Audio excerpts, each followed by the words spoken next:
Move on to number 9. We're almost there. Function f is defined by 2x squared minus 8x. So the x is real numbers.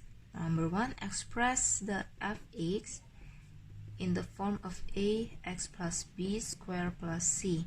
A, b, c are constant. Oh, here's the question. Complete the square again, I guess. So 2x,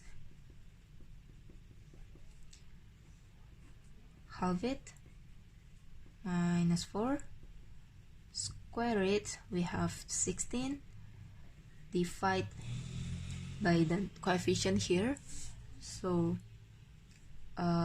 16 divided by 2, 8. So fx is 2 minus 8x plus 8 minus 8 plus 1. Okay, so we have 4x plus 4. This is plus 3, so we have 2x minus 2 squared plus 3. So a is 2, b, wait, yeah, correct, c is 3. This is a 1. 2, state the range of f. Okay, all real numbers. Can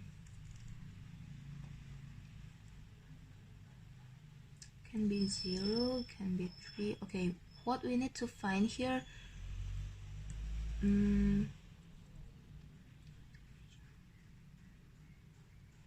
x, y will be bigger, or is it the same? The same as 3, yep. This is the range. Let me check. 0, 4,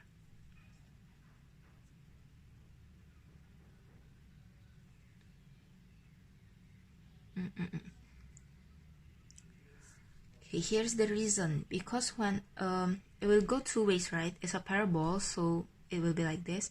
So whether we say the f is bigger than or smaller or equals to 3, it can also be 1,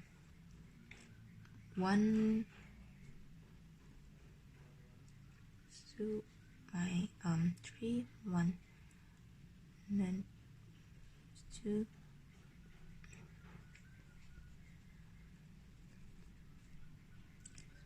than 1. Yep, this will have the same result. 2, 3 plus. Okay, so we can just stop here, okay, at the range, just 1. So whether we go to the left or we go to the right. Number 3, explain why f doesn't have an inverse. Okay, we do have the range just now for it to function as a function, but fx itself does not have an inverse because of this. Let's say we put the x is 1, so y will be minus 1. Oh, sorry, minus 1 squared to 5. When x is 3, 3 minus 2, 1 squared times 2 plus 3, y is also 5. Okay, so means this is many to 1.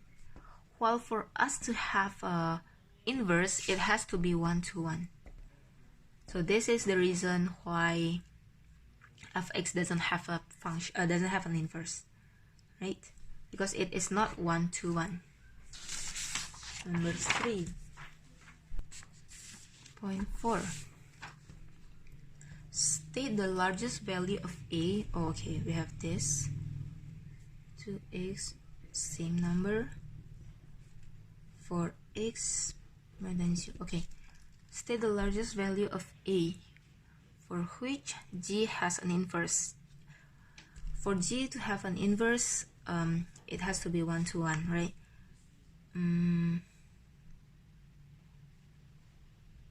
Okay,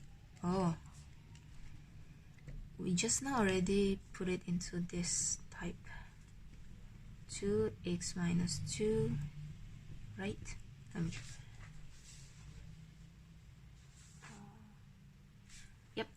this one. Okay, when x is 1, okay, when x is 1, the result will be 5. When x is 3, it also will be 5, right? This is the least number.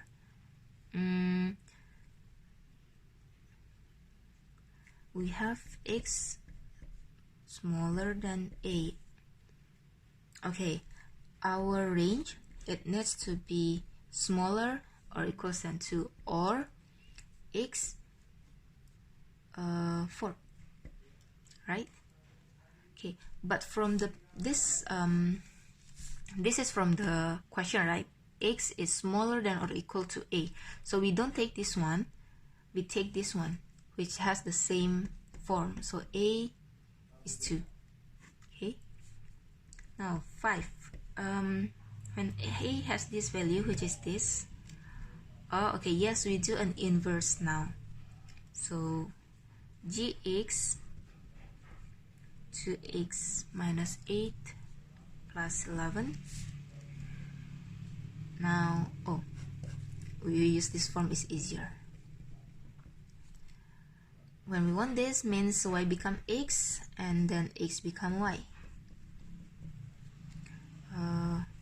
Y minus 2 square is x minus 3 divided by 2 square plus 2. Okay, this is the answer for y. Now it asks for the range of G inverse as well. So previous one, our domain is this, right? And then the range, domain, the range of G minus 1. Okay, correct.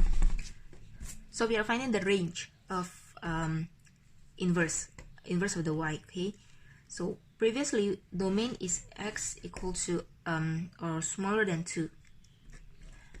This is for gx, for the function of x. The domain will become range in the inverse, right? We talked about this before.